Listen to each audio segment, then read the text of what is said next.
science fiction. We make no guarantees, however, how long it will remain fiction. Fiction.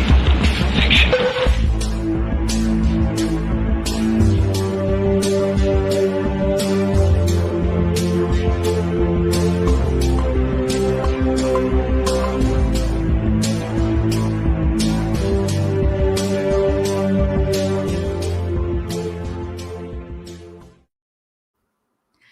Welcome to ExoFathom, the show where we explore the outside reaches of curiosity, imagination, and understanding.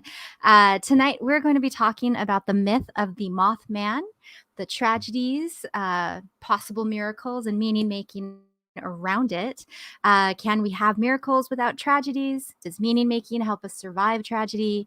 Does a search for meaning make us vulnerable to influence? So get comfortable wherever you are, and I hope you enjoy it.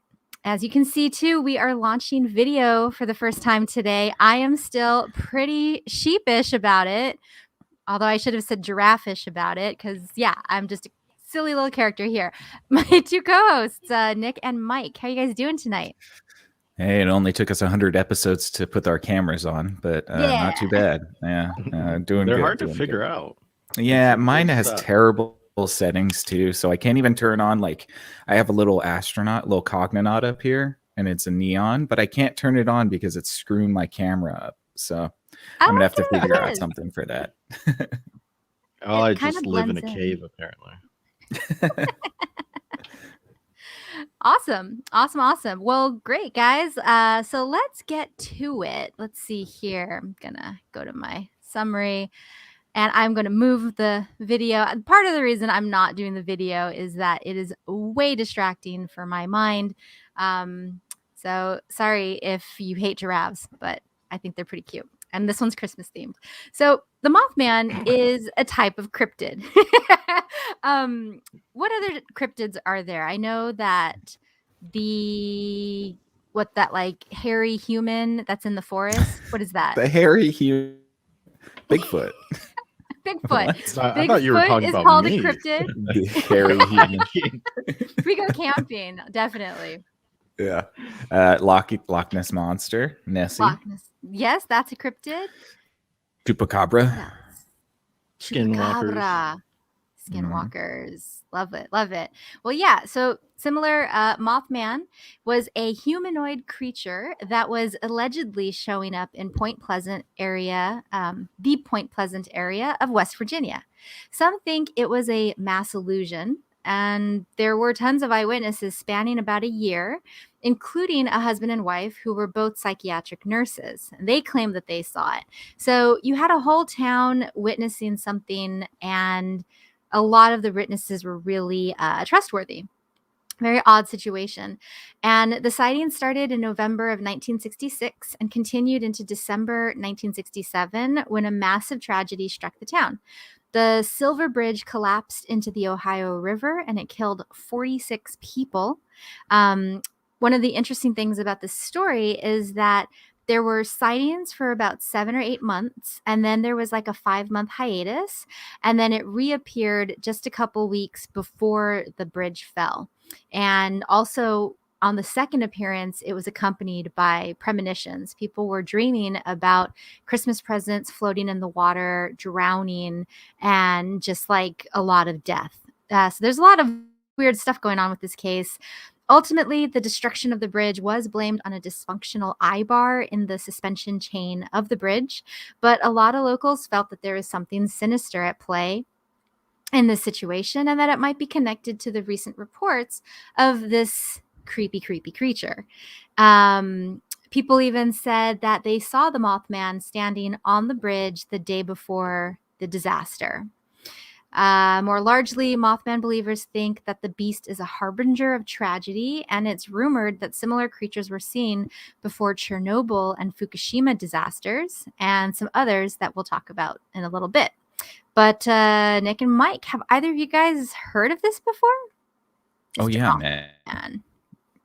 Richard Gere had to save the town. Come on now. I was going to ask you about that movie. I was too young when that movie came out, but I remember the Mothman prophecy. It was scary. I remember seeing it when I was younger. I mean, I probably wouldn't think it's scary now, but Yeah, that's my initial introduction to the Mothman. I do like the word harbinger.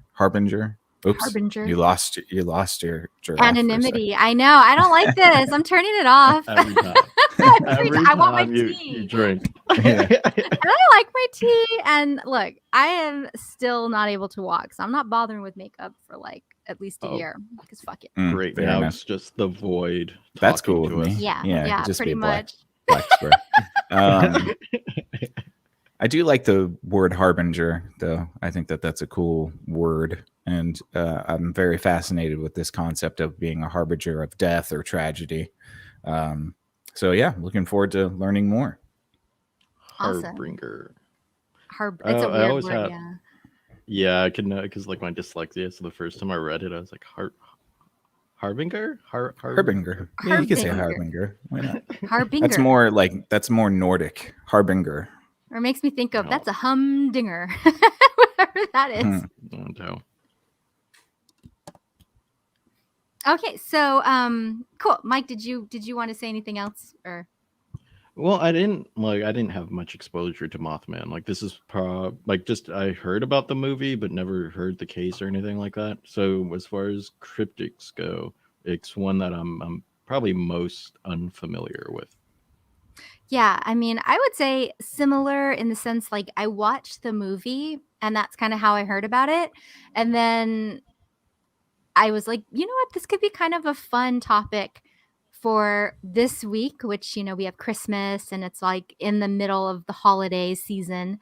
Only because it covers so many different topics and I mean, we're going to kind of bounce around a little bit, I'm sure, but let's just go through these little notes. And if you have any questions, feel free to stop me.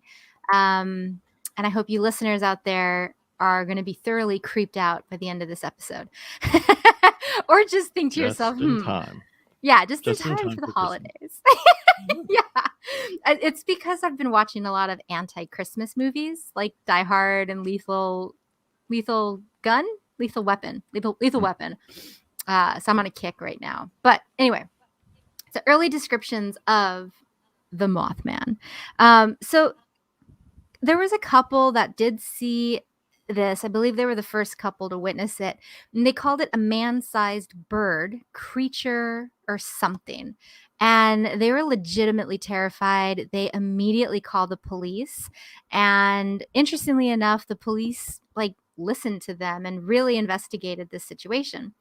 I believe part of the reports that were coming in, a large gray creature whose eyes glowed red when the car's headlights picked up, a large flying man with 10-foot wings, 2 volunteer firemen who saw it said it was a large bird with red eyes, or its eyes glowed like bicycle reflectors. And my co-hosts here, they have a couple images that we'll describe to you. One is a sketch by an eyewitness, Linda Scarberry. And gosh, I guess it looks kind of like a snow owl with really long legs and then like Archangel Michael wings. Is that a good description? It looks like the big red character from Looney Tunes, the big the hairy monster. Yeah, it looks like that with wings. Ooh, and a trim waist. Yeah. I thought it looks kind of like a Pokemon, to be honest. Yeah. Yeah, it does look like a Pokemon. Linda needs to work on her sketching, or maybe her detail work. And so there's another image. There was a man driving by Route 2, and he snapped a couple pictures of a creature that was jumping from tree to tree.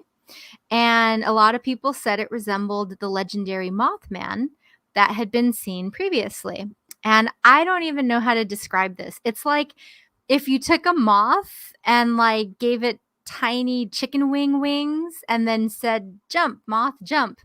Yeah, it's kind of like a person laid flat out in like a Superman position in the sky, but has like 2 wings that are kind of pointing forward, but really, really weird, kind of almost chicken or reptilian legs. Like that the hinges are different Oh, You know? because it's going to the left. Yeah, it's going to the left. In the Why was I picture. seeing it flying to the right? That's why I was like, it's got these huge like antenna or something. Oh, yeah. Whoa. So if it's going to the left, yeah, that is a weird. That's weird, and it looks big. Yeah, it looks pretty large. West Virginia also is like has a lot of folklore in it for some reason, and Oh, it does, doesn't it? oh yeah, a lot of the folklore of America comes from the Appalachians. So who knows? There might be some crazy stuff in those mountains. Some animal we haven't found yet. Maybe, or it's an kinda looks angel. We're just losing our minds. If there's angels on flying around from tree to tree, I think we got some bigger problems. Maybe. You know what kind of looks like if you've seen the Justice League? It looks like one of those parademons. That's kind of maybe it's just a parademon. Yeah, it could be. That's it. Where's Batman? Yeah. Well, Batman comes up later in this episode. Hey. Stay tuned. But yeah, but this Does image he it eat ran. the Mothman?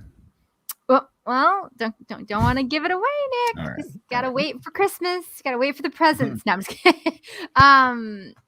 Yeah, no. So the pictures and images are really interesting to me because, I can't like. There have been people that said, "Oh, what if it's just this crane?" There's a type of crane that has like red feathers under its eyes. I don't know. Like, okay, what am I trying to say? If you were alone with a friend or by yourself and you saw something huge with big red eyes and wings, why would you call the police? Because in most cases for me, I'd be like, okay, I clearly did not like for me to really think that I saw something so fiercely that I'm going to notify the authorities about it. That's like you had an impression that was made upon you. And there what was are they a going to do? mother. Arrest it? I know. Well, yeah, but I mean, also too, just the idea that like you're so convinced that you saw something crazy that you're gonna like reach out about it. Like there is a mother who this again, eyewitness reports and stuff, but I got this one from the Ashley Flowers episode where she talks about this, and that's her podcast. Just look up Ashley Flowers. I can't remember the name right now, but she said there was a mom who was holding her baby and she saw this Mothman thing. And she dropped her baby because it was so frightening. Just blame it on the mom. Yeah. Blame it like a bad mom. I dropped my baby because of the Mothman. Well, I mean, but like, because like your responses would be like some sort of safety response, right? Or kill it. And the safety response, I guess, on the East Coast is like call the cops. But yeah, it would be more on the side of like, can we kill this thing or should we? I don't. I would assume if I saw it that it was just some animal I haven't seen before. Because like I grew up in a city, you don't see that wide of you don't see that many different animals. Mm-hmm. Yeah, it could be a shoebill, like that escaped from a zoo or something. What is a shoebill? It's one of those. I'm sure you've seen pictures of it, but it's that really tall, prehistoric-looking bird that has like the long beak and really evil eyes. It is frightening. Like it looks like it wants to eat you. Yeah, I might be able to pull it up. Now I gotta look this up. Yeah. And, well, then if you want, you can scroll down to the end of the notes, and you listening if you're near a Google or similar browser. One of the cranes that they thought it could have been was a sandhill crane. I wasn't impressed when I looked up the sandhill crane, and I was actually like really surprised that nobody suggested, okay, that's pretty scary looking. That's a shoebill. Yeah, it's pretty scary looking. I know. Goofy looking bird, but they're like 5.5 feet tall. If you saw that, it is. I would be scared. What would you call the cops? You're like no. Okay. Nick, if you can look up a harpy eagle. Oh yeah, I've seen those. Personally, those are I awesome. would be scared by something like this, and monkey I wouldn't. Killers. Huh? Monkey killers. They kill monkeys? Oh yeah. Oh my God. Okay. So maybe that's why, like, on like a deep level, a part of me is like triggered by those things. Like Mm. maybe one of my past iterations, my past lives, I was like a monkey and I got eaten by one of those. But for those of There you were who are some, listening, There are some giant eagles that used to fly, like that were native to New Zealand, that were actually known to kill people because they were just I believe it. massive enough to pick them up and then oh just my drop God. them. Oh That's my just- God. That's the same thing as the thunderbird for Native Americans. Thunderbirds actually existed. They were gigantic birds. Did they really? Yeah, and so they think that the mythology comes from some sort of like, you know, interaction humans had with those really giant birds, like early on in our civilization. That's why you have to just carry a baseball bat with you. 'Cause they have hollow bones, right? So as long as you crush those bones, you're fine. All right, I was just trying to find a good harpy eagle picture. Hold on, I'm gonna share it for you. Yeah, I don't think I've ever Awesome. seen a harpy eagle. Oh, hold on to your britches there. So that's Look at that's that a thing. harpy. Yeah, and those are also like 4 feet tall. That's adorable. You would. Oh, now I You gotta, would. oh, I just full screened it. All right, never mind. That's cute. Well, yeah. And those of you listening, a harpy eagle, one of the things about it is that it has these feathers that stick out over its crown. And then its face is very like in certain angles, it looks really human like a dude in a trench coat, like standing and staring at you, which is quite frightening. If you've ever been near a dude in a trench coat. I don't know why that was like the comparison I had, but anyway. So yeah, so that's kind of the description of the Mothman. Some people said that it was as tall as 7 feet, and it's just this humanoid figure with red eyes, big wingspan. But it gets creepier. Mothman witnesses' eyes and ears were affected in many of the instances when they encountered the Mothman. Witnesses who saw the Mothman or experienced UFOs experienced something called eye burn or Clegg conjunctivitis, which is due to intense exposure from ultraviolet rays. It produces a dry, sandy feeling in the eyes and is usually accompanied by redness, swelling, and watering. And there was another. Give your eyes a sunburn. Yeah, which is really weird. And you know, this is part of the correlation. There's a weird correlation that I didn't get too much info on, but yet Mothman and UFOs have like a weird tether in the sense that a lot of UFOs, like survivors or witnessers, they get this eye burn. This other woman, Mary Mellette, she was the only person to experience ear trauma. So she was like hearing a loud metallic noise and her ear began to bleed. And the bleeding could have been a sign of concussion, meaning the air pressure also changed really suddenly. So that's from the Mothman Prophecies book. Have you made the connection between the eye burn and like the biblical explanations of angels and God and stuff? No, please interject. Well, I mean, I think, and I'm not a biblical scholar, so I wouldn't be able to tell you where I pull this from, but you're supposed to, like, you know, the resplendence of God is something that humans can't actually lay eyes on, because it would basically scramble your brain. So the idea that perhaps Mothman was some sort of angelic being kind of holds up with that explanation of the eye burn, because while it might not kill you to look at the Mothman because it's just an angelic being, perhaps there's still that sort of effect that's going on. Yeah. Okay. I get you. No, that's interesting. I should have definitely looked into that because, you know, the wings and everything could definitely be some like, I don't know, disgruntled angel who's like, I want to go back on my break, but I got to come down here. And he's all mad, or I don't know. I mean, red eyes. Angels, like biblically accurate angels, weren't the most pleasant looking things in the world. No, we've talked about that before. The wheels of Ezekiel, which are just circles with eyeballs and wings on them. Yeah, Yeah, so they were slightly terrifying. Maybe they were Yeah. just like slowly evolving the angel form to try to like make it look more appealing to humans. Hmm. And this is the best they got. Right. Maybe. Yeah, I don't know. I mean, well, and just thinking about those red eyes, because for me, I would easily chalk it up to some bird that was scaring everybody. But why would it have red eyes? I don't know of any birds that reflect that.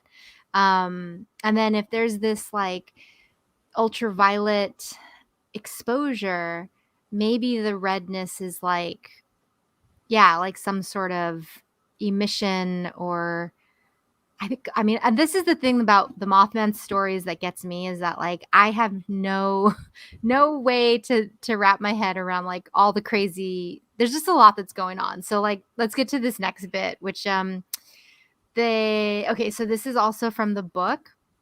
He said that witnesses would report feeling that their experiences were much longer or shorter than what time would indicate. So in the case of like a couple, they were interrupted by a blue ball of light hovering next to their car. And it seemed like they had only looked at the light for a couple of seconds, but then somehow 2 hours had passed by. And so that's another thing where I'm like, okay, now we have blue lights.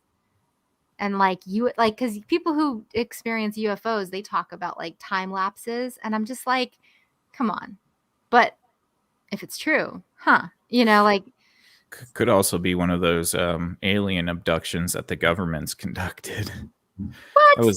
That was one of the things we found out through the disclosure too, right? I believe. Well, the disclosure that we got was that, or maybe it wasn't, but it was an interview I was reading from some dude. It was in the Close Encounters of the Fifth Kind.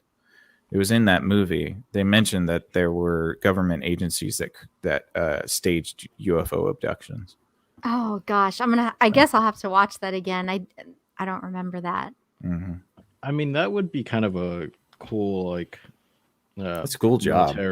Military costume though. Like you're testing like the psychological effects of like a wearing stealth something suit. that no human seen. Yeah, Yeah. but it emits UV light or it emits red light. It might emit a bunch of different lights, but red is the only one you see. Mm-hmm. Testing different burns and things like that. That'd be kind of cool. Or it could be an interdimensional thing. Yeah. Whenever it pops in and out, it causes kind of havoc all over our dimension. Mm-hmm. Yeah, well, and that's a really great segue to like the next oddity that was coming up. During the time of the sightings, a lot of phone calls were interrupted with static, beeping, or clicking. Many people received calls that only had like screeching noises on the other side or beeping when they picked up the receiver. They were also often interrupted by static or disconnected entirely during their phone calls. The problems were not limited to just phones, often affected police radios and televisions too.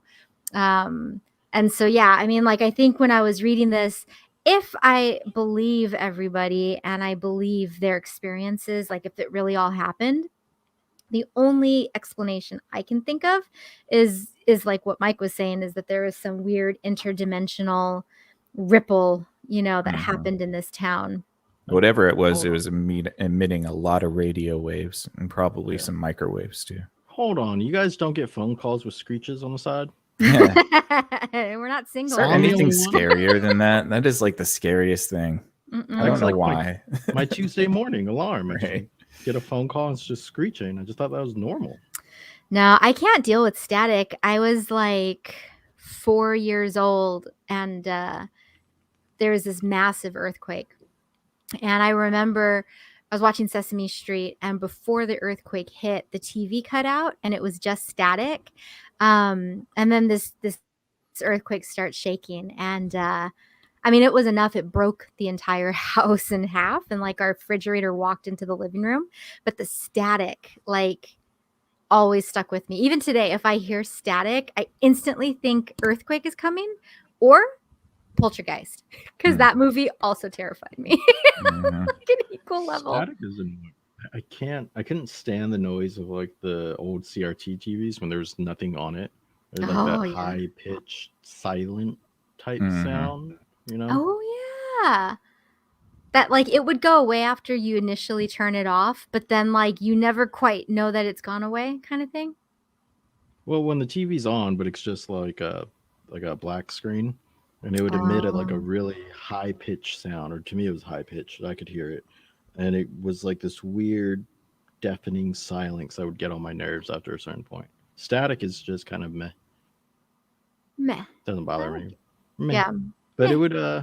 would I guess I should take a closer eye and wonder if Mothman's just gonna pop up in my house. Then I could be mad at Scary. him for Already messing up has. my TV. Yeah. I'm still gonna throw a lighter at him. Fix my TV. I hear Alright. that stupid high pitched sound all the time. I hear it right now. It's Tinnitus. yeah. I've had it for all my life, so just kind Yeah. of tune it out.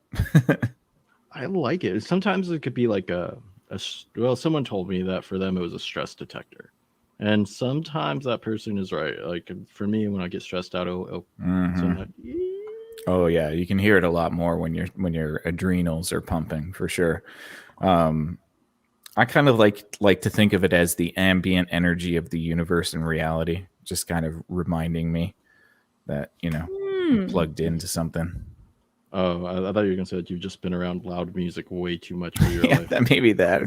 I had basically spent my entire high school life with headphones on. Yeah. Shit. Yeah, no. Yep. Real talk. Ditto. Well, okay. So Mothman gets even crazier. Are you guys ready for this? We haven't even gotten crazy yet. Come on. Oh, okay. Yeah, I'm Let's waiting go for there. the good stuff. I'm Yeah. almost through this beer. I'm about to get my second beer, and we haven't even got to like, I don't know, eviscerations or something. Yeah. I don't think eviscerations happen. Maybe they do. I'll refresh my notes, but Men in Black. Apparently, there were sightings of unknown persons who were reported to frequent the small town of Point Pleasant. And usually they were dressed head to toe in black suits, white shirts, black ties, and black shoes, which were all perfect in appearance, but they seemed completely out of style for the time of 1966 to 1967. I don't know what that means. Like what? Like they're saying they're The time 40s. travelers or yeah, Probably it's just older classic suits, military issue suits. yeah, well there's like that movie The Adjustment Bureau. And I believe it was with Matt Damon and like he ends up falling in love with this chick and they show up to try to like wipe his mind of her or something like that. And it was called The Adjustment Bureau. It was these like secret suit guys who are changing the fabric of reality for the most optimal development. I don't know what they were doing, but it does beg the question, like, if people were seeing, like, as a group, all these people are seeing Mothman, and then now all of a sudden they're saying they see Men in Black. What's going on here? Like, that's weird. So Men in Black could be something like a like if you remove it from the government, like a sort of interdimensional police force. Think of it like the Green Lantern Loki. instead of space, all the universes, and they're kind of trying to track down little things that break in the in whatever universe they're in for one reason or another. Government wise, though, I do have one Men in Black story, and it was so my great grandfather was from Costa Rica, and one day in his village, he has this guy that says that he can cure cancer. And so they bring some people to him, and he ends up curing them of their disease, whether or not they actually had cancer, I don't know. But as he's doing his work one day, these men in black suits show up, and they never see the guy again. He just vanishes from the village completely.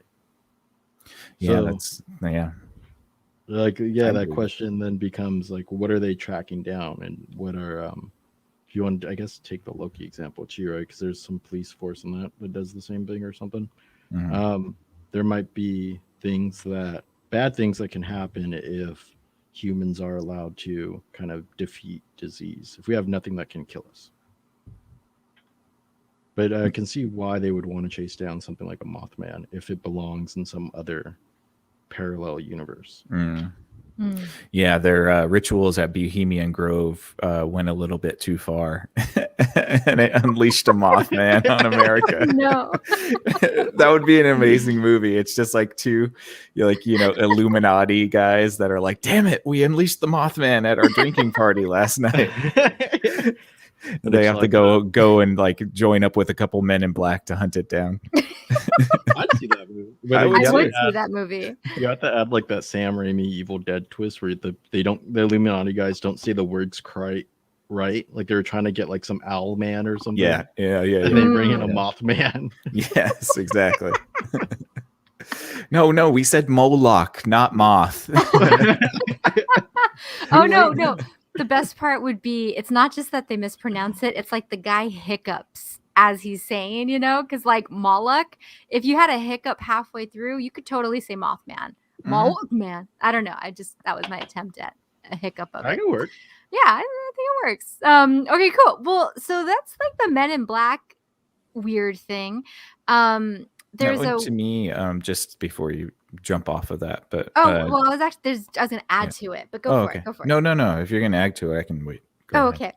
Because this is a little bit weirder. So this woman, she's a Mothman witness, Linda Scarberry. So she drew that adorable illustration earlier.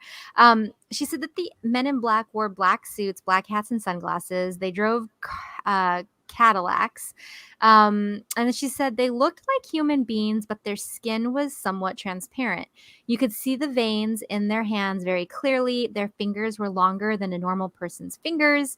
And her dad shook hands with them and said they were awkward in shaking hands, as if they didn't seem to know what to do or how to do it. Yeah. It is very strange. I would love to do an episode on Men in Black, although there's only a couple actual credible reports of Men in Black. So most of it would just have to be folklore and stuff. But the presence of Men in Black after the Mothman thing would make me think that the military was probably heavily involved, or the government, or whatever you want to call it, clandestine agencies maybe. Could have been a DARPA experiment. And just had to go check out some sort of like a psychological experiments on unsuspecting people. Wouldn't be the first time our government has done that. So. Well, it's like that Stephen King movie, The Fog, which I believe starts out where there's like a government laboratory that found a parallel dimension that you could go into, but somehow the monsters in that dimension were coming onto our side, and they couldn't contain it right away. And I always thought that was such a fascinating like premise for a plot line, whatever it is. Just the idea that that could be a thing that's happening. People could be trying to tear into other dimensions. Who knows? I don't think could is true. I think that they're absolutely doing that. It's frightening. The Large Hadron Collider, they openly admit that that's kind of what they're trying to do. It's tongue in cheek, but I wouldn't put it past some people at CERN actually believing that they can summon some sort of entity from another dimension. Well, they're already trying to recreate like a portion of the Big Bang. I mean, come on. Yeah. Big Bang on Earth? That's a horrible idea. Even a little Big Bang.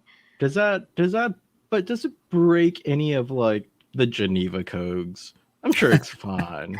like there's no laws against it of bringing demons and other entities from different universes to use as weapons. That seems completely okay by me. It's actually really funny, like what people are concerned about when it comes to technology. Like, okay, we're going to allow, particle accelerators to try to recreate the conditions of the Big Bang, potentially swallowing our whole universe in a black hole we create. Like we're okay with that for some reason. I don't know why, but then we're like, it's so strange.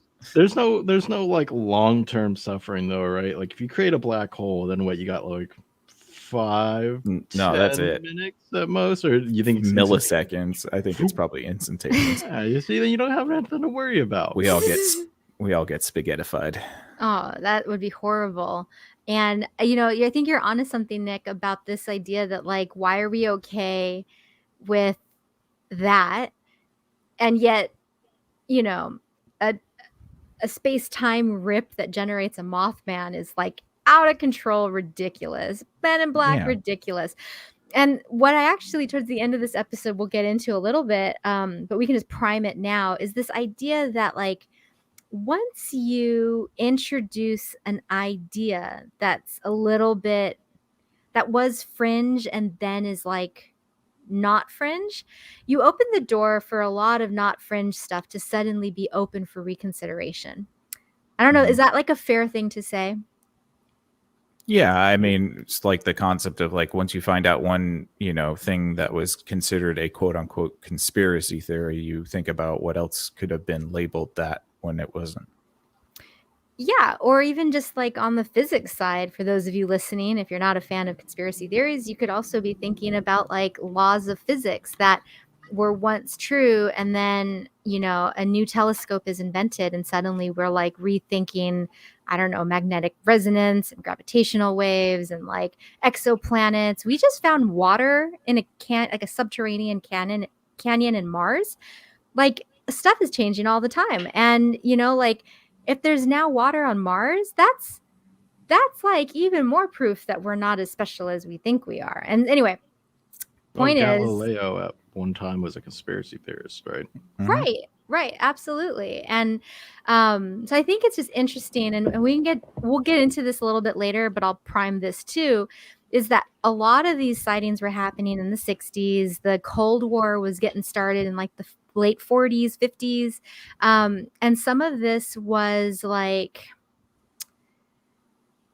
it was like right before the Mothman, a lot of people were talking about UFOs in the United States. You were seeing UFOs on news headlines. People were asking about it, talking about it. It was like in the zeitgeist and area of ideas.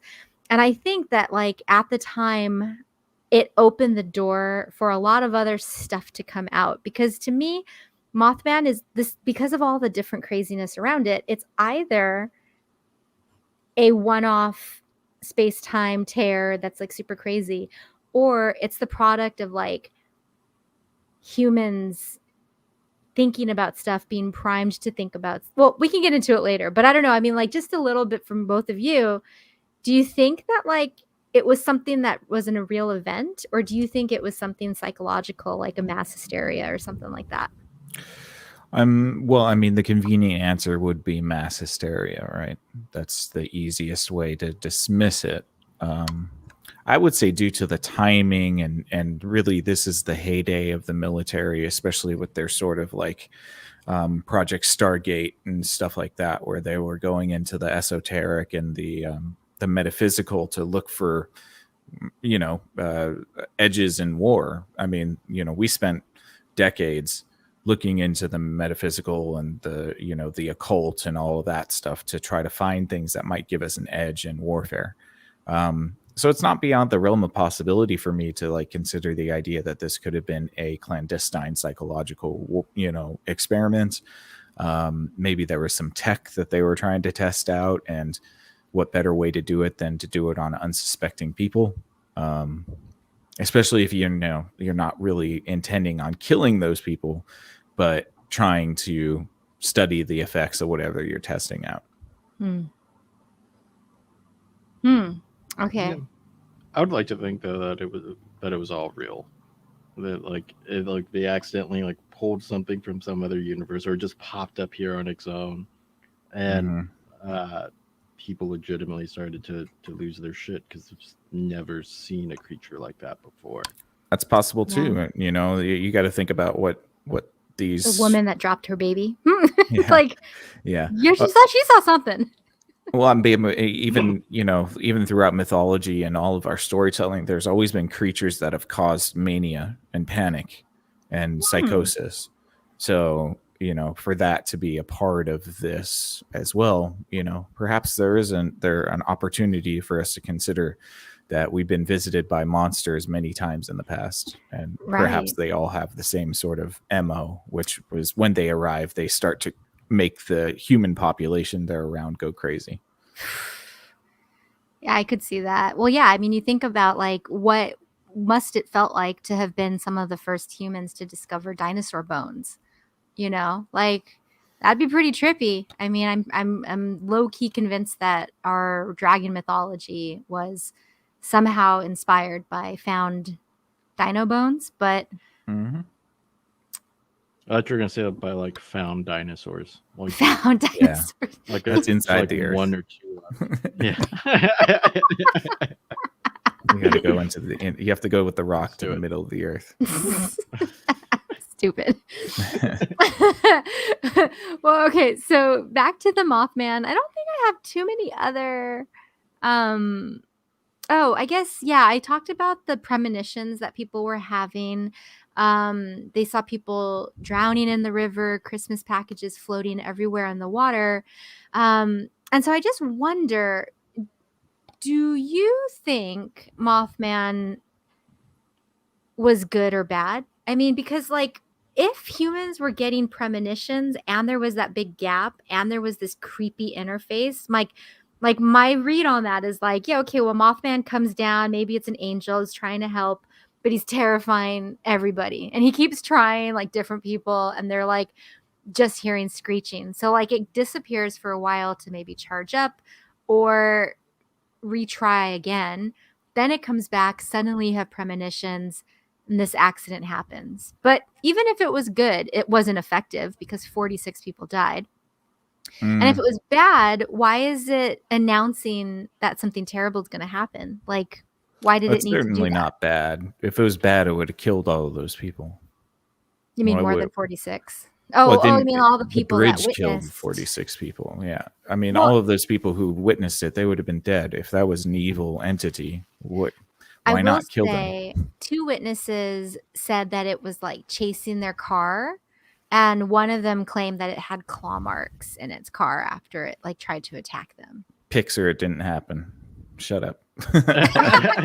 Well, Even in the 60s, you could have taken pictures of claw marks in your car. Come on.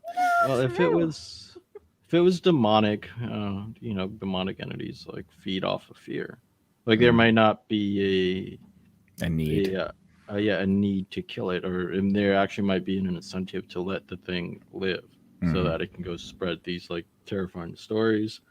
I kind of see it as more as like a chaotic neutral force, I guess. The premonitions I feel like are something different, because humans have had premonitions for a long time. I don't think that was like Mothman inspired. I think it was just the mind seeing or having foresight to a upcoming disaster, right? And like we've already known that the bridge fell on its own or due to some an engineering failure or something like that. Mm-hmm. But yeah, I think Mothman itself was just like any other creature, just trying to survive, just trying to like live. Maybe it didn't even know it popped into this world. Maybe it just accidentally like stumbled over here and was like losing its shit itself. Or I mean, maybe it's been here this entire time. Like the Appalachians are quite large, and just like the Northwest, when we talk about Bigfoot, like there is a opportunity for something to get lost in those woods and never be seen by humanity. Right. Are you saying you want to go Mothman hunting? 'Cause Yes. It sounds like you want to go Mothman hunting. I do, actually.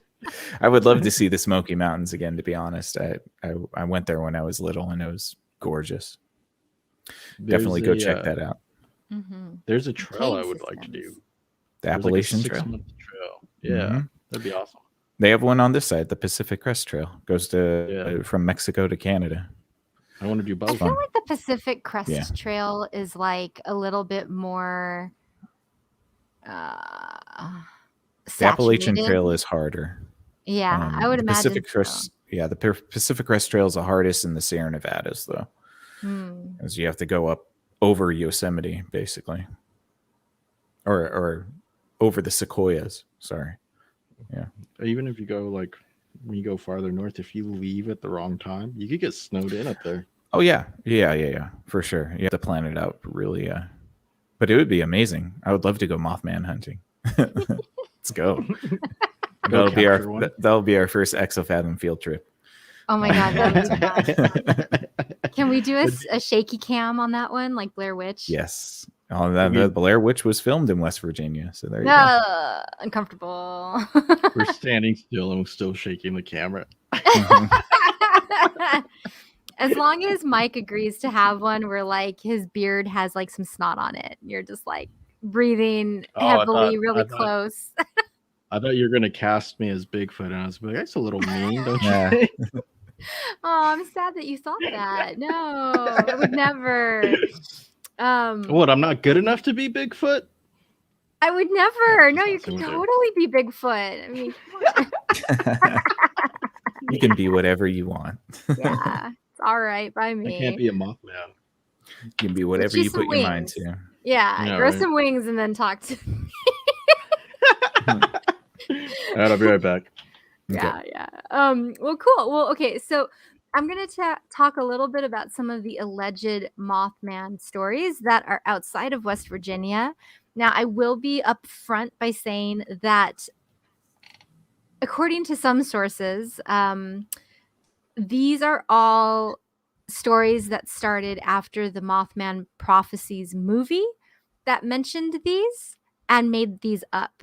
And that some bloggers got inspired and just kind of ran with it.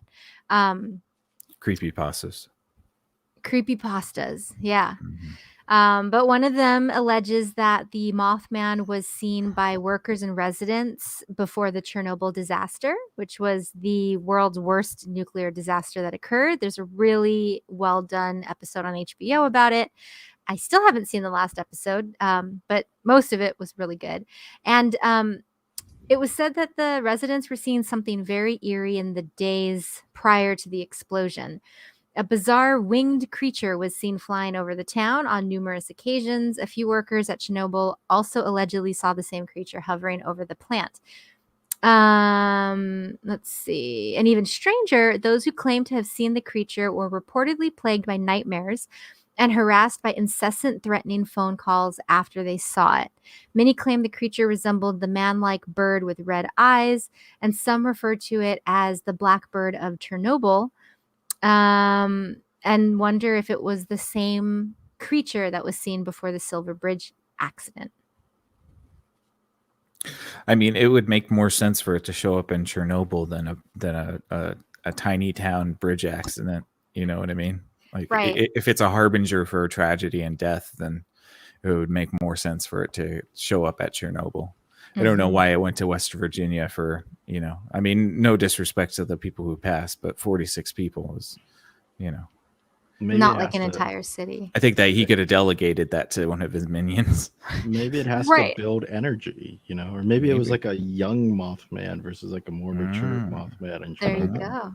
Yeah, nobody mentioned the red eyes. Maybe the red eyes is an adolescent Mothman. And what they got was like the daddy Mothman because it was a bigger situation. We'll never know. But again, a lot of people think it's hogwash too. So another site, it was another bridge collapse, and it was in August 1st, 2007. It was on Interstate 35 in Minneapolis, Minnesota, and the bridge gave way at its center, causing 13 people to die, and 145 people were injured in the fall. Reports had trickled in that a Mothman figure started appearing near the bridge about a month prior to its collapse.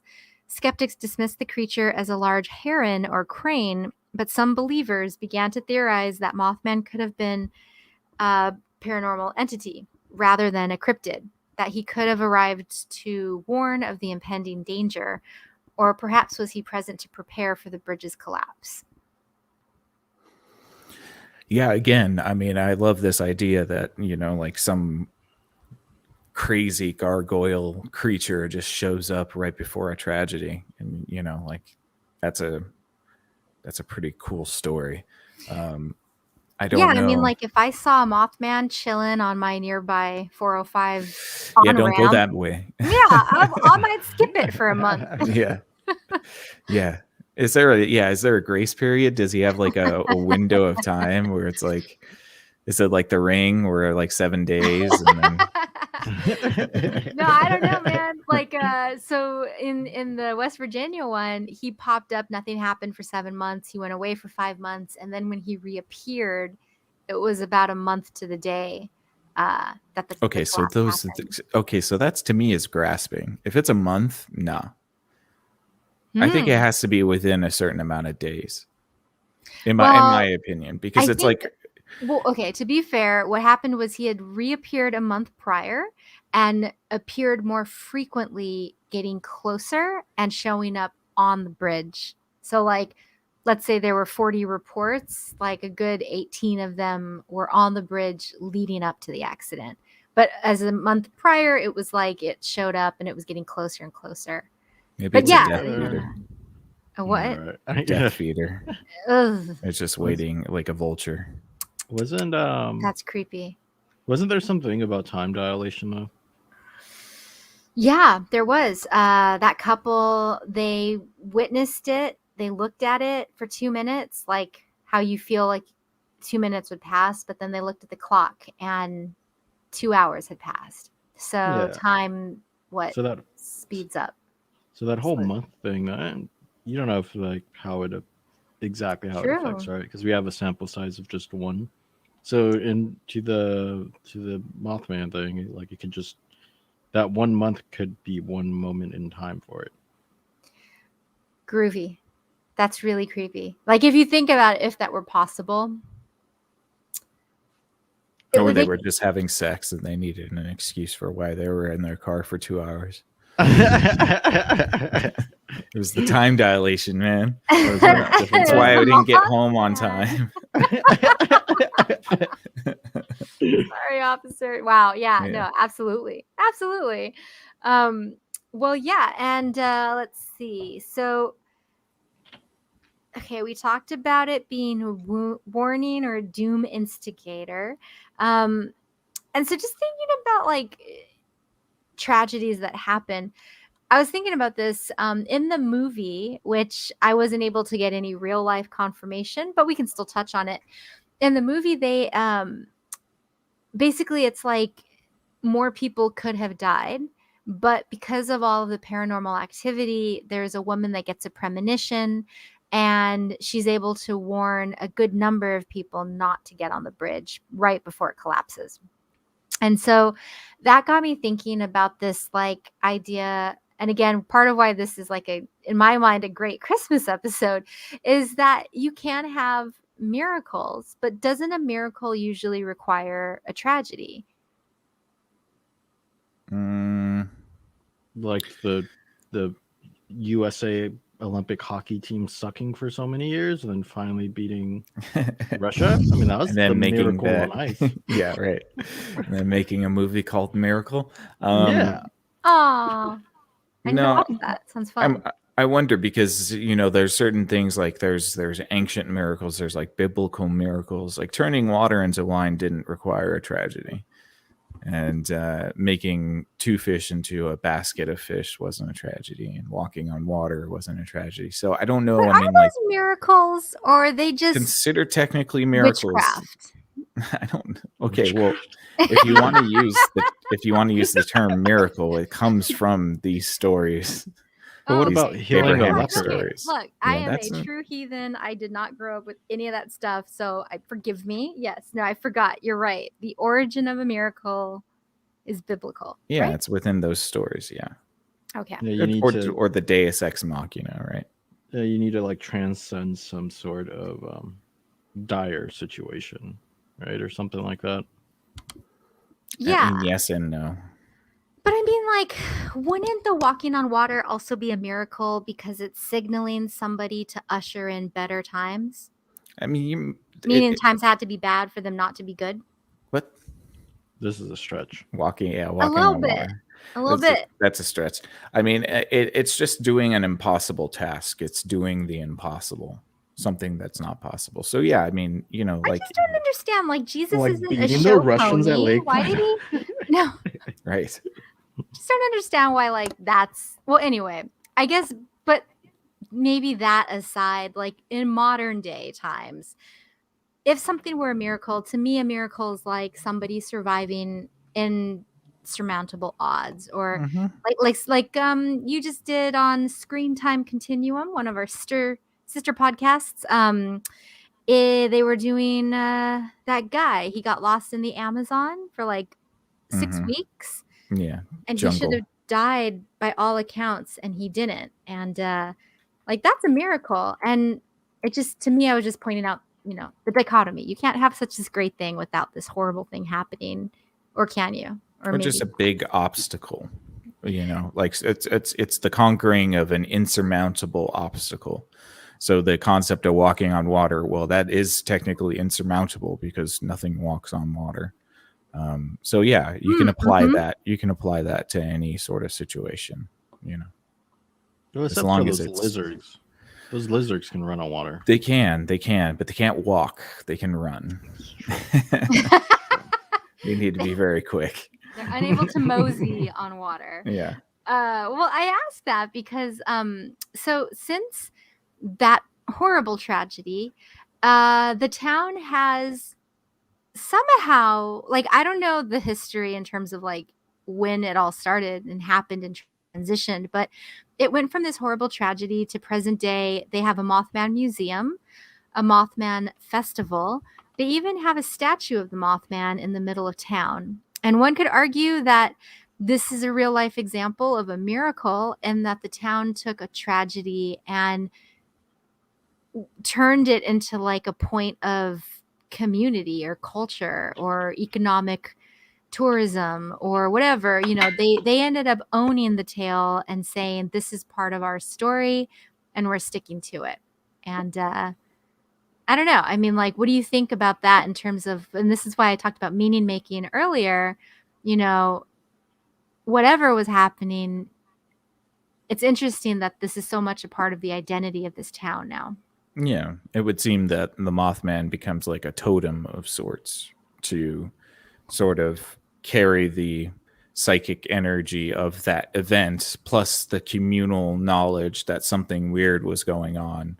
It's like it's a meme. It's a representation of all of those things.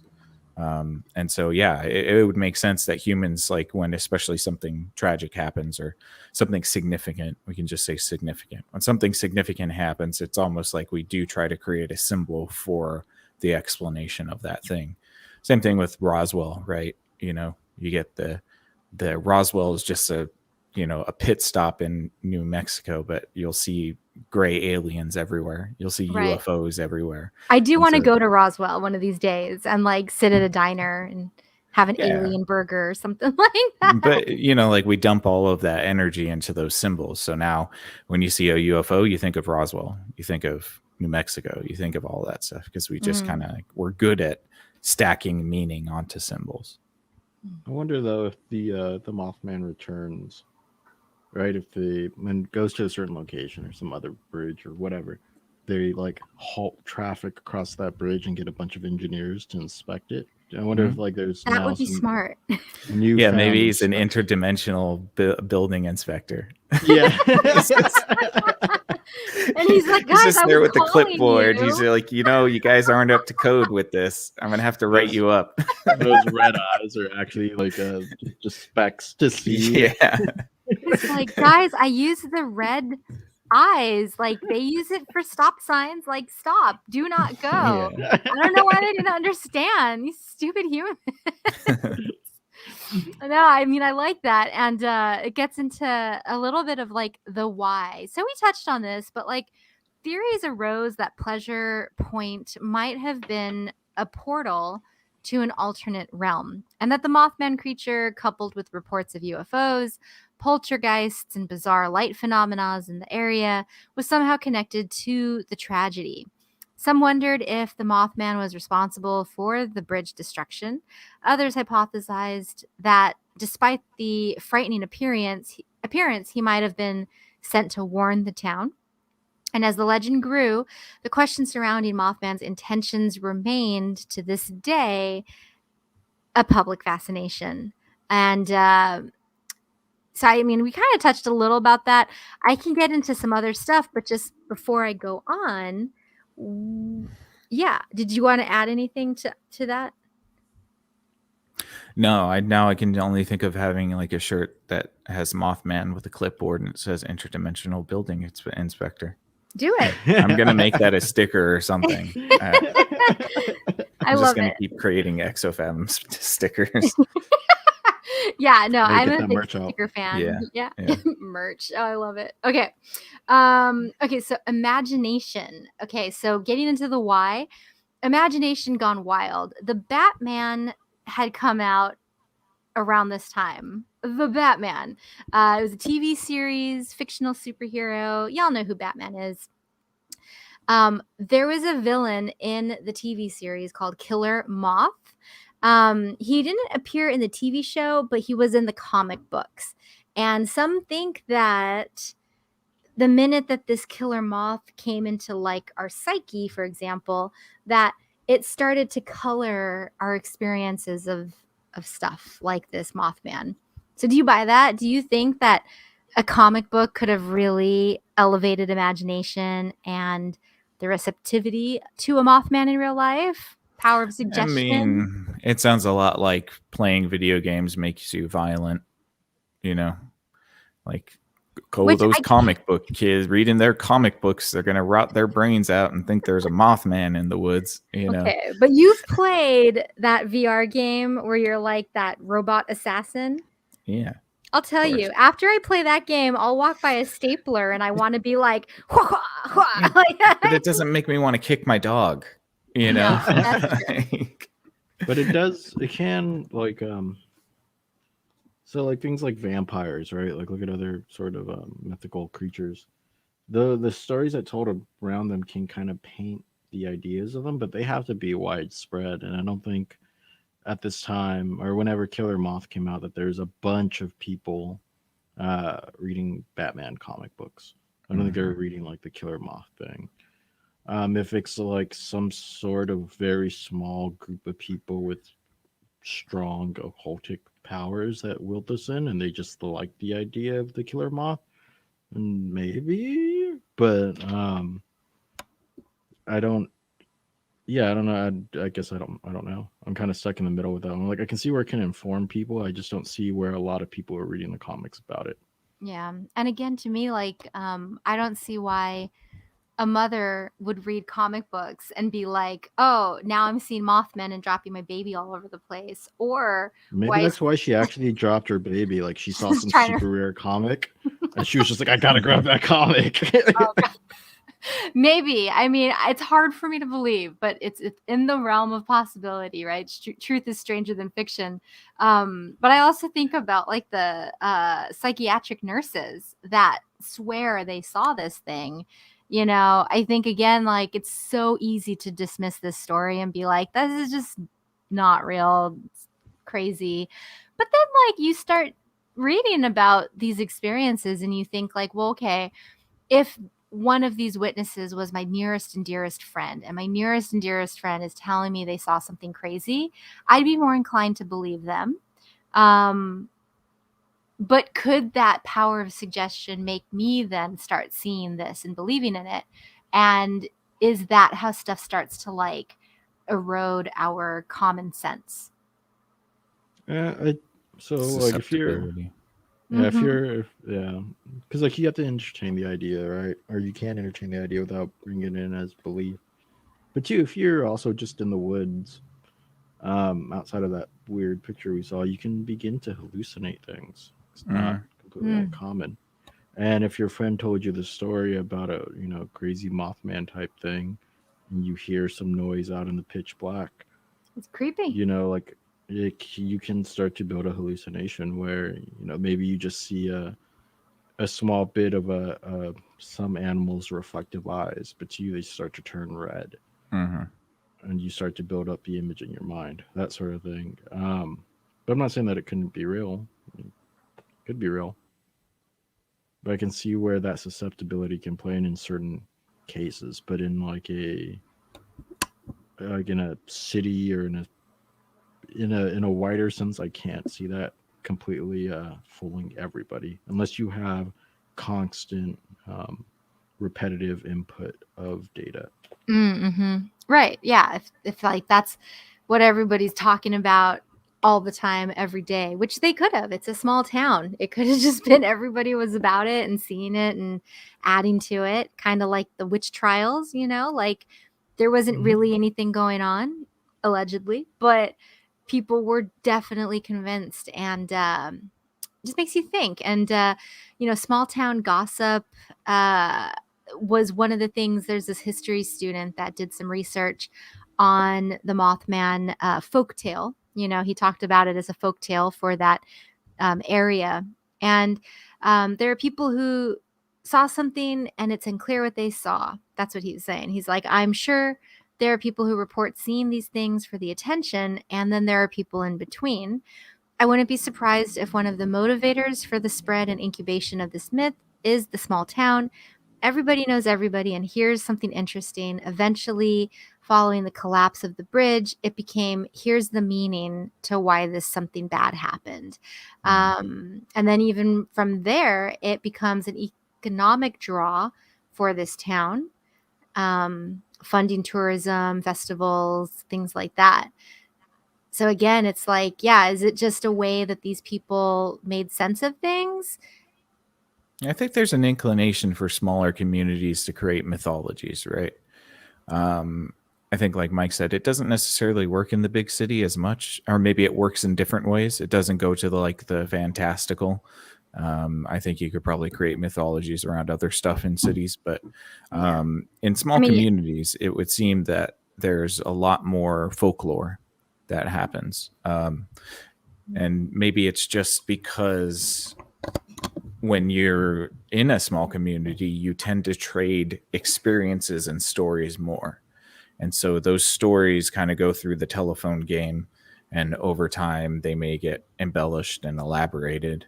And then you have the story about how, Ned down the street caught a 200-foot, bass, or a 200-pound bass. You know what I mean? Like, Yeah. It's one of those things where you go, yeah, it was 200 pounds. Yep. I heard it was 210. Right, exactly. And so it is interesting that small communities tend to be a breeding ground for that type of folklore, or encourage it.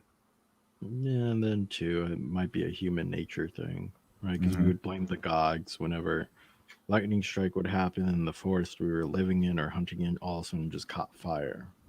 Right? And so there might have been a certain need, just on an emotional level, psychological level, to create a Mothman-esque thing to deal with the bridge collapsing. That's probably the biggest tragedy that small community has seen. Yeah, which could be traumatic on the collective psyche of that small town. Yeah, if you know everybody, 46 is a big number. Or it's just a harbinger of death, and it just pops up and it's just gaining power slowly. And then it's going to pop up at CERN next. The next one, we're all screwed. Yay! Creepy. Well, yeah. And, I was thinking about this as you guys were talking. In a small town, you're more likely to know more people or be somewhat familiar with them. And I think about it, familiarity lets us be a little like, I don't know what am I saying? Well, no, familiarity allows us to be familiar with each other. Kind of like, yeah. What am I trying to say is like, okay, the way you would act with a group of people that you know and love versus the way you would act like in a big city in a group of like people you don't know, you monitor your actions. And so I'm just wondering if like in a small town, there's less of a need to monitor yourself because you've already established relationships with everybody. You have nothing to prove. And so you can be more open and vocal about like the things you saw and experienced, which I don't know lends itself to more imagination or like more truth telling, It also might be the receptive side to that. All right. Like people tend to be more trusting because they've known you since you were a kid. Yeah, you know what I mean? Too. Whereas like if you're in the big city and you go to the bar and just try to tell some stranger about, Mothman, a Mothman living in the woods, they're going to be like, shut up, dude. Like, I don't even know you. Unless you meet one of us. If you meet me at a bar and you want to regale me with some Mothman stories, I'm down. Yeah. Right. With my experiences with like small towns or just um, small communities is that there's actually more of a need to watch your behavior. So like you have your loved and trusted people that's even smaller than the small town itself, and that you can be open and honest with. But when everybody's looking at you and examining every little decision you make Mm. and trying to gain a one up for one reason or another, whether it be for you to become the new small town drama piece, the talk of the Drama town, so to piece. say. Yeah. And it's really just yeah, it's like high school pretty much. But yeah, you have to be far more careful with your actions than you would in a big city. In a big city, no one knows you. You get shit faced at the bar and make an ass of yourself. You could come back home and you could go back to the bar the next week. In a small town, it may not be like all of a sudden the rumors start flying out about all the things you did. And so I think in small towns there's actually more of a need. So like if you have multiple people agreeing about this Mothman, then it could spread even further because you don't want to be the outcast in the small town. Mm. Hmm. Yeah, no, I mean, I think it could go a lot of ways, that's for sure. Um, Getting into like the meaning making, and I think, Mike, you might also like this section. I was thinking about meaning making after tragedy, like if this was something that they just kind of like remembered in reverse and it was part of this really traumatic thing that happened. You think about like Buddhism and suffering, Romeo and Juliet, Greek tragedies. Why do we have a genre for tragedies? Maybe because it helps us learn or gain insights into the world. um I don't know. It just seems to me like a lot of the time a tragedy is the kind of thing that shifts us into like some sort of different knowing. And I don't know if there's anything there with relation to Mothman, but just like, why do you think there was this connection between the Mothman and the tragedy? If it was like a meaning making kind of thing, like why would having a Mothman make you feel better about that narrative or something like that? Everybody needs a scapegoat, right? I mean, Mm. like Mike said earlier, you curse the gods for not bringing your harvest, or maybe you blame somebody in your village for uh, pissing the gods off, right? Hmm. So yeah, I mean, like, and especially for tragic things like as like a building or a bridge collapse, like those seem to be just like a way out of the. It would be different if it was like like a tornado that tore the bridge down, but the fact that it just collapsed and so many people were snuffed out like that without any seeming causation.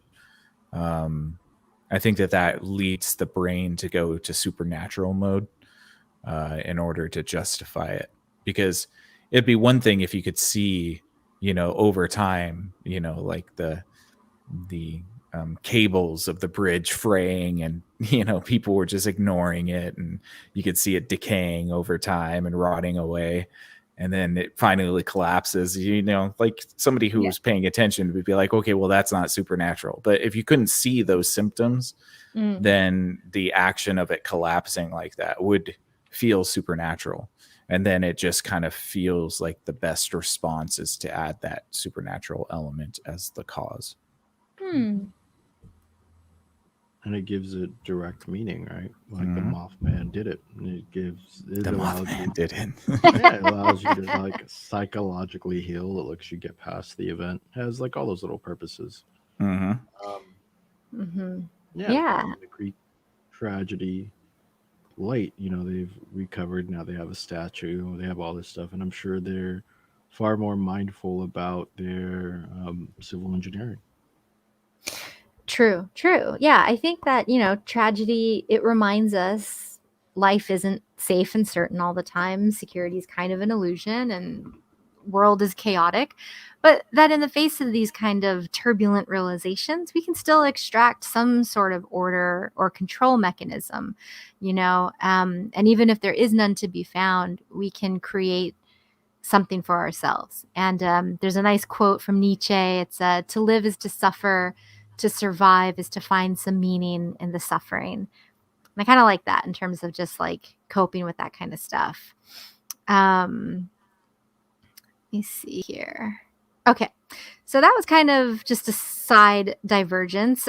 Going back to the Cold War UFO theory, what do you guys know about Project Blue Book? Everything. Oh, good. All right, No. you'll like this one. All the things? All the things. Okay, so this is where I was like, you're flipping through articles and just cross-checking this and that. And when I saw UFO coming up a lot with searches of Mothman, and yet not really getting any UFO reports, I'm like, why? Like, what is going on? And the only thing I could think of was that couple that saw the blue lights, the time dilation thing, and then this idea that perhaps the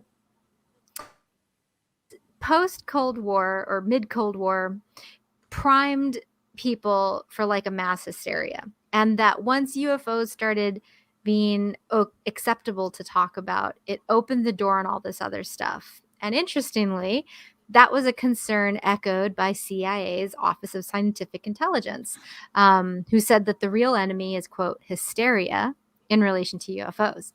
Nick, you had a big breath there. Any thoughts? I mean, yeah. It's funny because it's always hysteria, it's always gobbledygook, but like we've shown in this podcast many times, the government was interested in all of this gobbledygook, and they took it seriously enough to really give it a look. Which I appreciate, truth be told. I'd much rather have a government that's willing to like explore these things than just look the other way, which is kind of cool. Well, yeah, but that's why I kind of get a chuckle anytime, it's like explained away by a weather balloon or hysteria or whatever. I'm like, okay, cool. That's the cookie cutter answer for you. But, you guys are doing secret experiments trying to test out these hypotheses in clandestine ways. So sort of their job, though. Like, of course, I don't blame them for it. I just think it's funny. Yeah. It's like very transparent that they're lying. Mm-hmm. Well, yeah. And, like when you're thinking about the Cold War anxieties, some of the possibilities that were actually discussed was like possible psychological warfare, possible wholesale nuclear annihilation, like all this stuff that, it's like, I don't know how to describe. It's like that thing, like you're not worrying about something, and then somebody's like, "Hey, do you ever worry about the possibility of whatever?" And then suddenly you're like, "Well, I am now." Yeah. I never worried about solar flares, and then I remember somebody told me about solar flares and like, stuff, and I was like, "Oh, yeah, interesting, cool. Like that could happen." Yeah, to make you aware of something. Like you do that with does your tongue rest at the top of your mouth or the bottom of your mouth? And then now you're going to spend the next half an hour trying to move your tongue in your mouth. Figure it out. Yeah. Yeah. Thank you. That is a great illustration, and I'm so appreciative of it because no, I know. Or you can I could go on for days with these. Like my dad is a golfer, and he would just ask other people to mess him up. So when you swing, how is it that you really swing? How do you do you give it like a nice like fluid motion here, or do you kind of like stagger here? And inevitably the next shot the person would do would be all messed up. So it's like that, just on a existential level. Overthinking it. Mm-hmm. Well, I've noticed it just rehabbing my leg.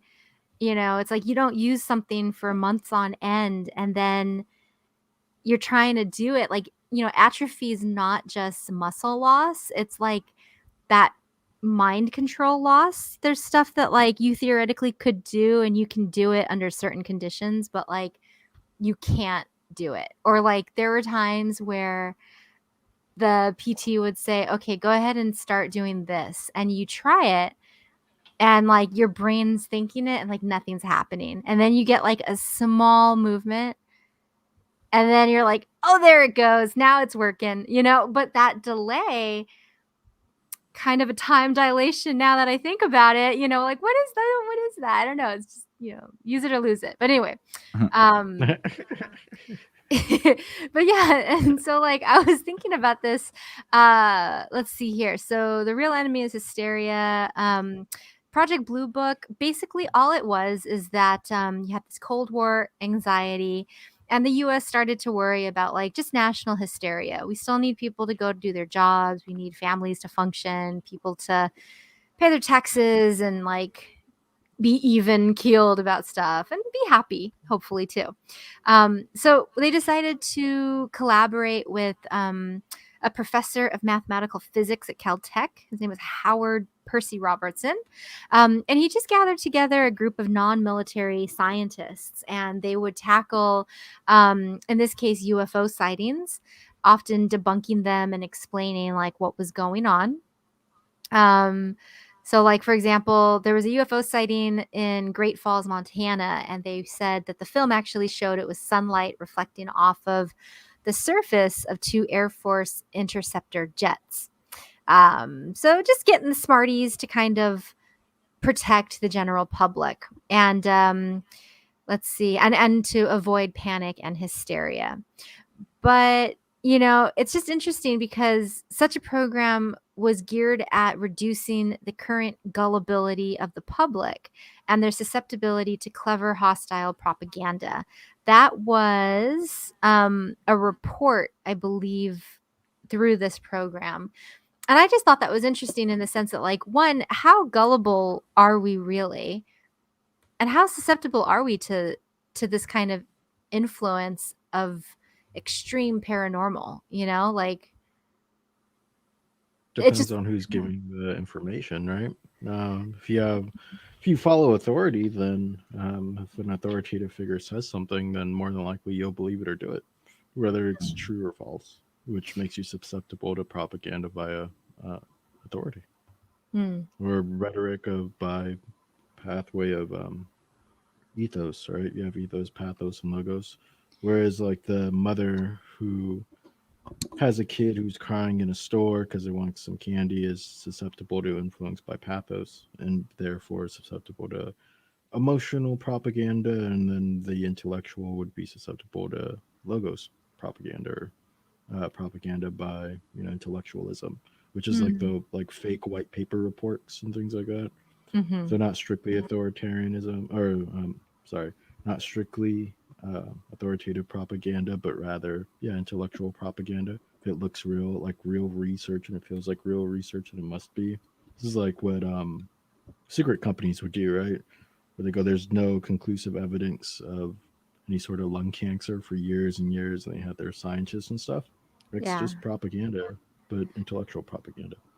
Yeah, no, I like that. I mean, I don't know if anyone's ever been tried to had someone try to sell them like a water purifier. There's a lot of water purifiers on the market, and some people they'll claim some really far out properties of these water purifiers, and you're just kind of like, yeah, I guess there's some science there, but it's not like I'm experienced in how that all operates. And I don't know, it's just kind of funny to think about like all the different ways that we could be susceptible. And I like the word gullible, just in the sense of like when We're you trusting. really, yeah, I was gonna say, like, when you start peeling back the layers of how much trust we put in each other, it's actually really incredible and like awesome. Slightly terrifying, but I think like as long as it's working, it's pretty interesting and fascinating to me. Do you agree?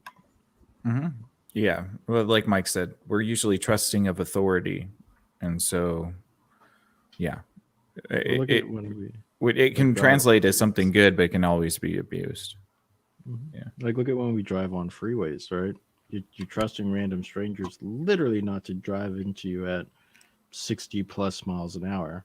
That's like the first thought that came to my mind. Yeah.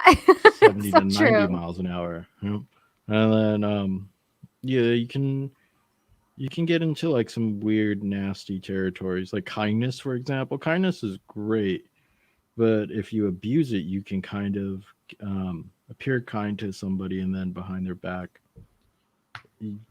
do other things or manipulate them, utilizing kindness as a main mechanism of manipulation. Mhm. Right, So and we tend mean. to trust people that we're kind to. Right, so it's like, so I just don't trust people. So I just stay in my cave and don't do anything.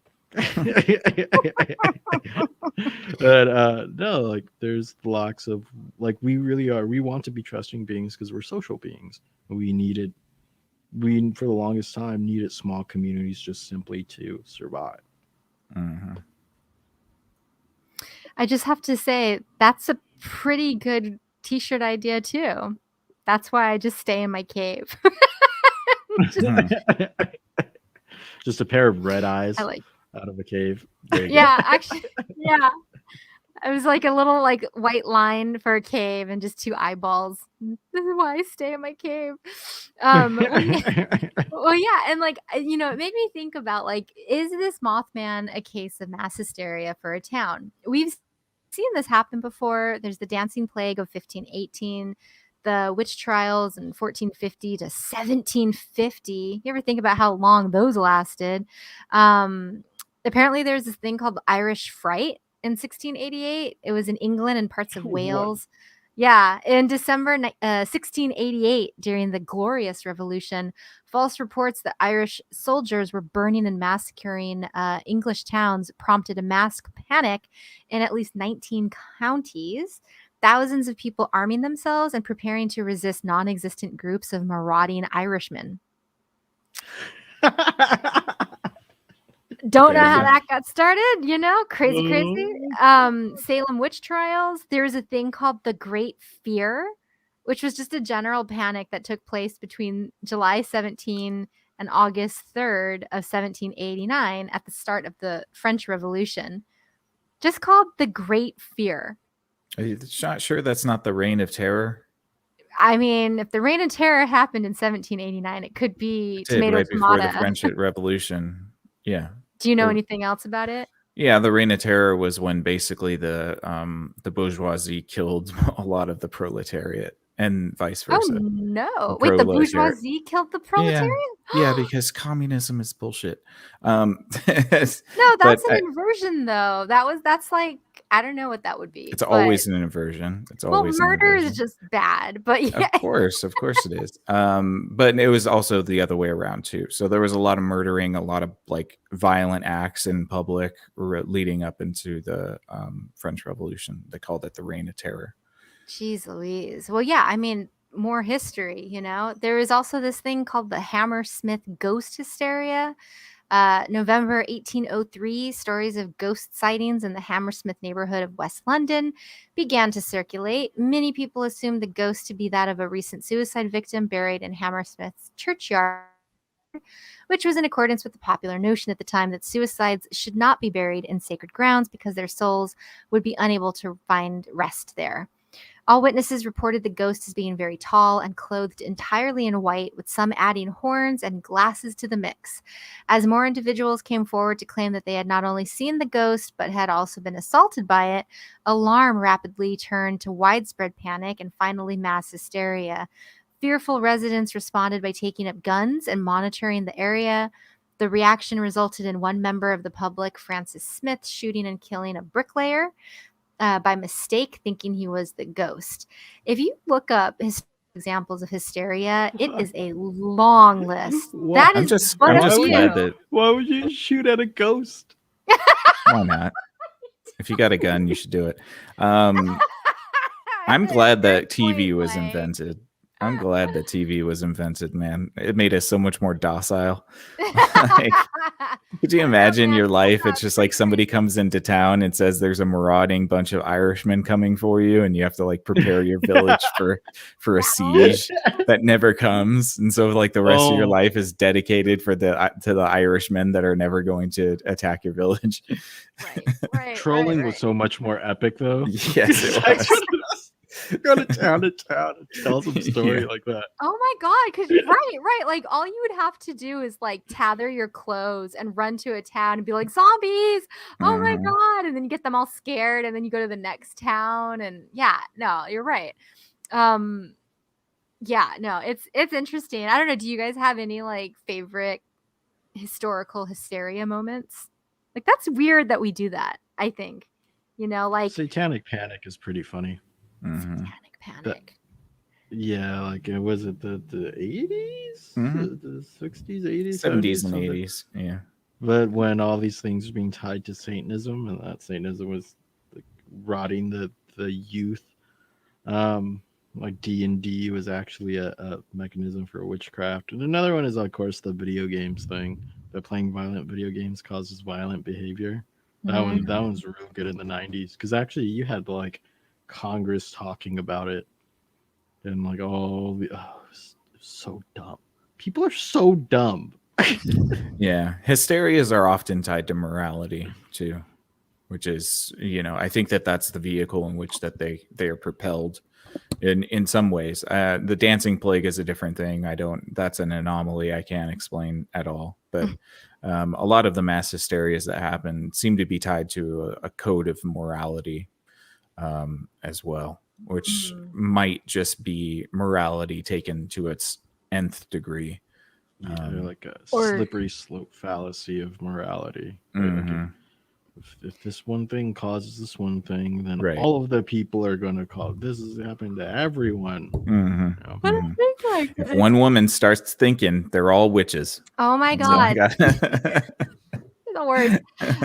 No, but like I was thinking about this, how interesting it is that like that group think that takes over, like let's say you're just walking your dog and you're walking down the street. If you see 100 people bolting it in the opposite direction, like, I mean, like, even if I had my doubts, like, what's the harm of just changing the direction, right? Just to be safe. Like, you get that impulse, like there's clearly something they're running from.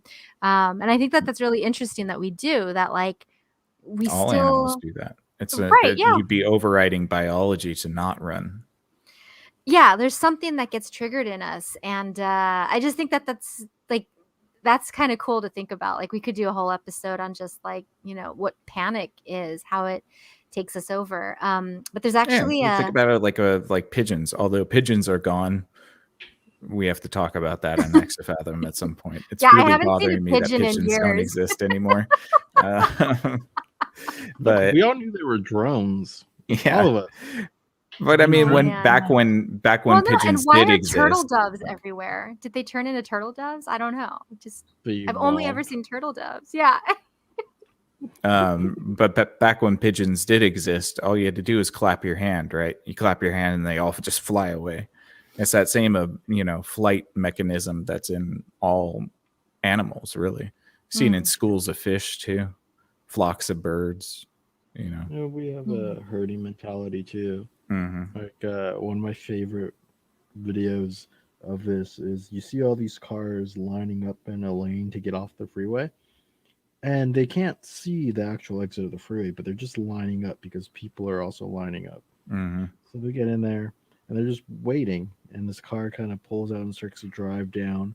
And what's happening is like the exit's open, but right before the exit there was like a car crash.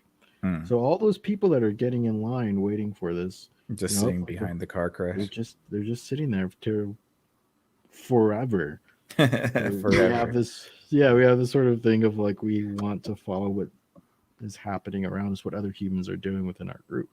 I will say that's one of the best parts about like growing up in LA is that when it comes to freeway on ramps and off ramps, you memorize which ones have that double exit, so like everybody queues up on the right lane, but you can still make a right turn from that middle lane, and you're just like whoop.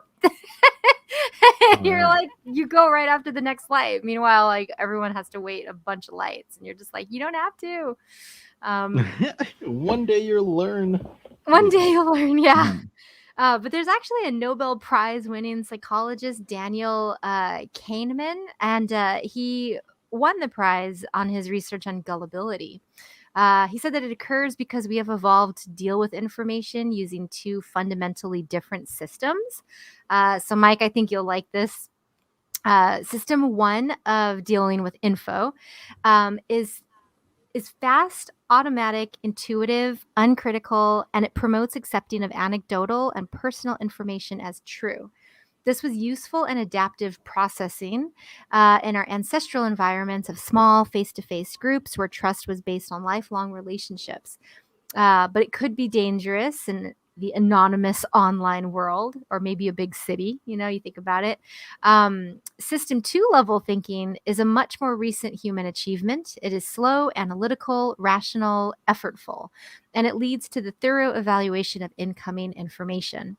So it seems like you sacrifice speed for knowledge and you accelerate processing for like, or you sacrifice true knowledge for just immediacy, which is kind of interesting. And it says, while all humans use both intuitive and analytic thinking, system 2 is the method of science and is the best available antidote to gullibility.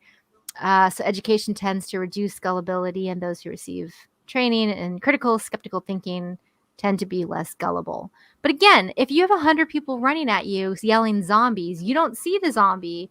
Are you going to stand around and be skeptical? Or are you going to run, right? Like, that's where I'm thinking, like, I want to in see real some world, zombies. I do not. Well, actually, there's if it's like the slow George A. Romero zombies, I'm fine. I can stand there and just watch them walk towards me, like see it.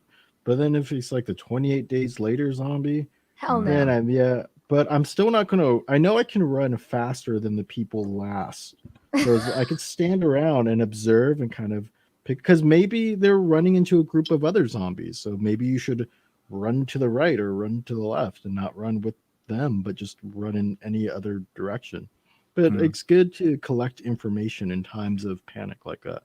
Like when you see 100 people behaving that way for some reason, if you stick around and collect a little bit more information, that could save your life.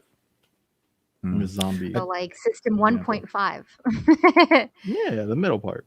I think also I think there's different dynamics with large city living as in relation to small city living, and the levels of deception.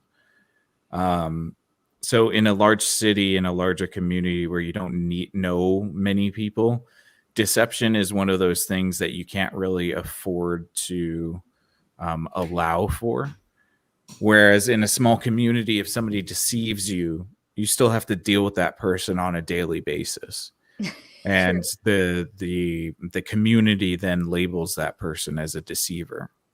Where in a city, you can be a deceiver and never run into anybody that you've deceived. You can just go out and deceive people every day and never repeat people. So that might lead to why smaller knit communities are more accepting of tall tales, because if it's found out that you're a liar, everybody just knows that you're a liar, and then that community is kind of inoculated from your ideas. Too, like there with tall tales, there also just might be the fact that everyone knows that it's a lie in a small community. And they build it up still, and they enjoy that lie versus the worst type of lie that you might find in a city, right? Where like someone's scamming you and getting telling you that the storefront you're renting is X 100 feet, and in reality it's like X minus 300 square feet, and they're charging you way more for it or something like that, right? So like those tall tales just might be acceptable because everybody lies. There's nowhere on this earth where somebody's 100% honest 100% of the time. Yeah, I think that in damage, what I mean is that deception in the damaging way. So you could only get away with deceiving a small community so many times before the rest of the community catches on to your tricks. Yeah, you could do it in a city ad infinitum, rather, as long as you don't do it to the same person. Yeah, there's like some strange groups of like small communities and cities, though, right? Like if you pull so like for example, as a kid, I got kicked out of a 7-Eleven because the guy thought I was stealing. The guy was just being like, we'll use the word prejudice. Mhm. So he was being like that, and I knew another convenience store owner, and I talked to him, told him about the experience. That owner actually knew the owner of the 7-Eleven and brought hell down under the employee. And then I was allowed to go back into that 7-Eleven. So even in major cities, if you deceive one person, if it's somebody, there's like these networks of small communities that still exist within this overarching large city. Mhm. Yeah, And there those- are, but you can hop between sections more easily. Yeah. You know, you don't actually have to have any cross pollination of people who have experienced your deception.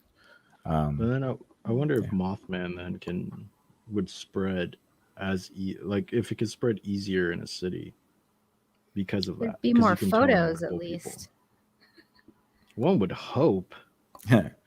Yeah. If you could be really good about creating the creepypasta, and then like you could create a an ARG around Mothman. Yeah. You might be able to get the whole city to believe in it. You know what? I'm gonna start dressing up as Mothman and running around the city of LA. There you go. Don't forget the eyes. The eyes are important. Yeah, right? Just start calling people. Mhm. Start shrieking. Yeah. Yeah. Well, With yeah. my and- number, you're like, Mike, why are you shrieking? Are you okay? Well, yeah, and like I think about this because so I have a lot of family on the Navajo reservation, and some family have been visiting a lot more, so I'm hearing a lot more stories, and it's just funny how everybody has seen a UFO out there. Like they're like, at least on the part where my family is, everybody seems to be in agreement that like there's something weird happening, and it, or maybe it's not even weird, it's just always been there. But like I don't know, I mean, like we're told like that's impossible. There could be things that are absolutely unidentified, but then you get these smaller communities and people start talking, and then it becomes acceptable, and then they start sharing more stories, and I really don't know what to think. And even with this Mothman case, because again, a lot of the people that saw this wouldn't have just made this up. They wouldn't have had any motive to do that. There was something that legitimately terrified them and left a big enough imprint to say something about it. And it just really, this, reading this story and like looking into it just put a big old fat question mark on my face, because I don't know what to make of it, honestly. Well, that's why we got to go Mothman hunting. Mhm. Yeah, let's do it. Yeah. Mothman hunting 2022. I think I can walk next year, so that'll be exciting. That'd be perfect. But could I run? See, we can't go hunting unless I can outrun it. So to be That's not determined. hunting. It's actually better for me and Mike because we know we can outrun you. So Yeah. Awful. Just like the zombie thing. I see Yeah. you. I see you. always bring a slow friend when you're Mothman hunting. T-shirt number 2. Just in case your weapons don't work. Oh my God, guys, we should go to the Mothman Festival. That should be what we do. And we'll bring our shirts. No, I want to go on a proper Mothman hunt. I don't want to go to a festival. Mm-hmm. Oh, then what we have to do is go to like a diner there and start talking about it and wait for like this old guy in the corner to like turn his head before speaking and be like, I remember the Mothman. and then like a journey begins. Yeah, it has to happen before we get to the wigs. That's like the horror, the harbinger. Yeah, the harbinger, the horror mechanism, the horror trope. Like the guy that warns you about the slasher thing that's going to kill you before you get there. That brings it forward. Yeah. Let's do it. Dig it. Let's do it. Actually, we should make this happen, like a proper movie, and just do it on smartphones. Like all Instagram stories. Nice. Well, anyway, that's all I got for tonight. I know it ran a little bit long, but Mothman. 13 minutes too long, Ayla. Jesus, what's wrong with you? How dare you? The Mothman, time dilation. Awesome. Mothman did it. Well, good one, Ayla. Thank you for that. It is an appropriate discussion for not just Exofathom, but for the holiday season. And we thank you for doing such hard work to research that. It was a good conversation. Thanks. Yeah. Well, it was a good end of year convo. It covers a lot of different stuff. That's for sure. Certainly does. Yeah. And thank you guys so much for listening. We really hope that you enjoyed this episode. I know I certainly did. Hope that you enjoyed watching us for once. We're probably going to voyeuristic. Yeah. Probably going to keep this format in the future. Hopefully I can upgrade a little bit so that I can actually turn my Cognonaut on back there. Your Cognonaut. I'm so sad that I can't turn him on, but he's there. Wait. Show him what happens when you do. This is pretty funny. No, it's really creepy. It makes my face look like a tomato, and I hate it. So I'm not gonna subject anybody to that. What I will subject you guys to is that while we were having this conversation, I let's see here. Did you design a shirt? No, I'm gonna do a sticker. Oh, and it says, I got to take off the thing here. So it says interdimensional building inspector. Aren't you the multitasker? Yeah. That's amazing. Oh, so I'm going to make these stickers, and maybe we can give some away to our listeners if they feel so inclined. But slide into our DMs for a sticker. Oh yeah. But yeah, thank you guys. We appreciate you very much. Again, thanks to Ayla for bringing this topic to our conversation table here. And if you want to check us out in the future, we're on Monday nights at 8 p.m. We're always bringing you guys weird topics, and we do our best to bring you something that we hope that you like, and conversations that we would normally have as friends anyways. It's really started as an extension of trying to keep the conversations going through COVID, and it's I definitely appreciate where it's gone so far. So thank you guys for listening. We're so close to 100 episodes. We're only 12 episodes away. Actually, to be honest, with our exobits, we're actually at 120 episodes. No, don't. We could like turning 21 multiple years. We can turn 100. Yeah. I just figured we're gonna call episode 100 our 100th episode, and we just won't talk about the exobits. But yeah, so stick with us, and I think Mike's turn is next, so he'll be bringing the conversation next Monday at 8 p.m. Until then, Cognonauts, you stay out there, and we will catch you on the next Exofathom. Good night. Peace. Later.